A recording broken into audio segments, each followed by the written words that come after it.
மயில்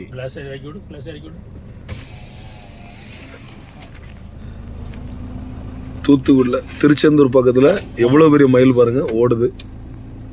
எங்கள் வீட்டு பின்னாலாம் வரும். அட ஆமாம், இது இந்த ஏரியாவில் மொத்தம் மயில். நேற்று கன்னியாகுமரியிலையும் நாங்கள் மயில் பார்த்தோம் போயிட்டு.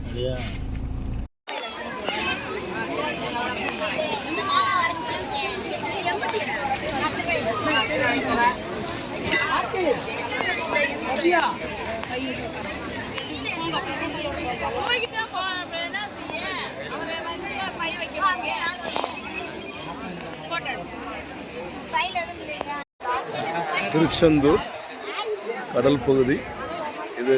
என்ட்ரன்ஸ் போகிறதுக்கு இவ்வளோ பெரிய கியூ இருக்குது 4 பக்கம். இது ஒரு முக்கியமான முருகனுடைய கோயில். இதில் அந்த குளிக்கிற இடத்துல பாருங்கள், அந்த பீச்சில் இது ஏன் இவ்வளோ குளிக்கிறாங்க அப்படின்னா, நாளிகேணர்னு ஒன்று இருக்குது, அந்த இடத்துக்கு போகிறதுக்காக இப்படி குளிக்கிறாங்க. எவ்வளோ கூட்டம், காலைல 4 மணிலேருந்து இவ்வளோ பேர் எல்லாம் பண்ணிகிட்ருக்காங்க. திரளான ஜனங்கள், முருகனோட ஃபேன்ஸ்.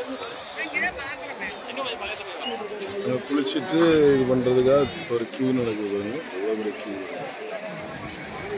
இவ்வளோ பெரிய கியூ.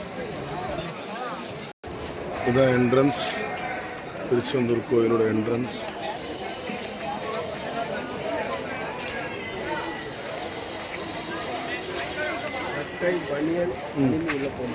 அதான் புரியுது. செருப்பு அணிந்து போக முடியாது. இது உள்ள போய் தரிசனம் பண்ணுறதுக்கு அப்படி போகிறாங்களா கியூ எடுத்து?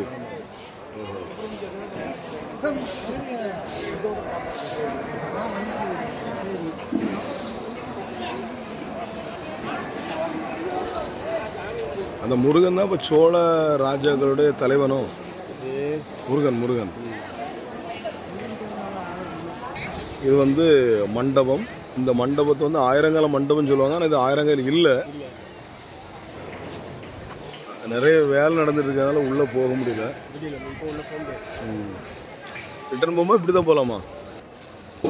இது மணி மண்டபம்.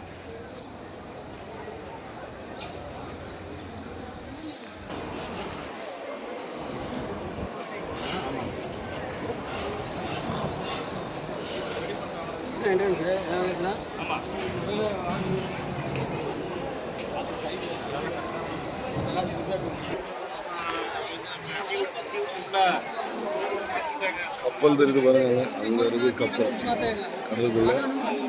அதே மாதிரி அங்கே கப்பல் துறைமுகத்தினுடைய கப்பல் அங்கே நிற்குது. விடிய காலங்களில் இவ்வளோ மக்கள் குமிஞ்சு கிடக்குறாங்க. ஜனம் ஃபுல் ஜனம். மேலே நடைபாதையில் மேலே இருந்து கீழே வராங்க. இது வள்ளி குகை. முருகனுடைய மனைவி ஆக போகிறவங்க அங்கே அவங்க இல்லாமல் தனியாக ஒரு குகையில் இருக்காங்க. இது திருமணம் முடிப்பதற்காக தனியாக வைக்கப்பட்ட இடம் நினைக்கிறேன். ஆனால் அவங்க திருமணம் முடியவில்லை. முடிஞ்சிருந்தால் முருகன் தனியாக இருந்திருக்க மாட்டார். ஸோ அதனால் வள்ளி குகை என்பது இப்போ வேலை நடந்துட்டு இருக்கனால நம்மளை உள்ளே விடலை.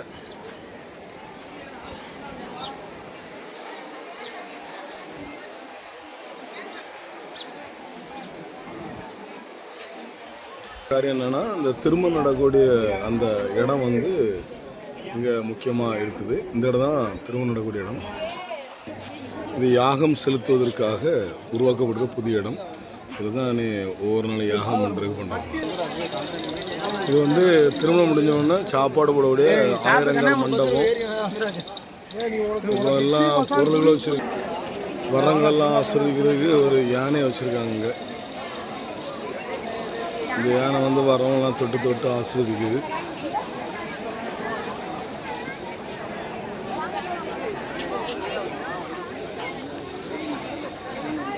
ஆயிரங்கால் மண்டபம். ஏங்கவா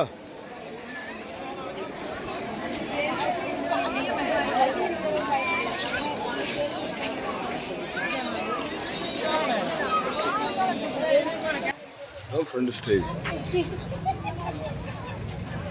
அதுக்கு முன்னாலே ஆயிரங்கால் மண்டபம். ஜனம் மாத்திரம் அலை மோதுது. காலையில் ஜனம் மாத்திரம் அலை மோதுதுங்க. திரளான ஜனங்கள்.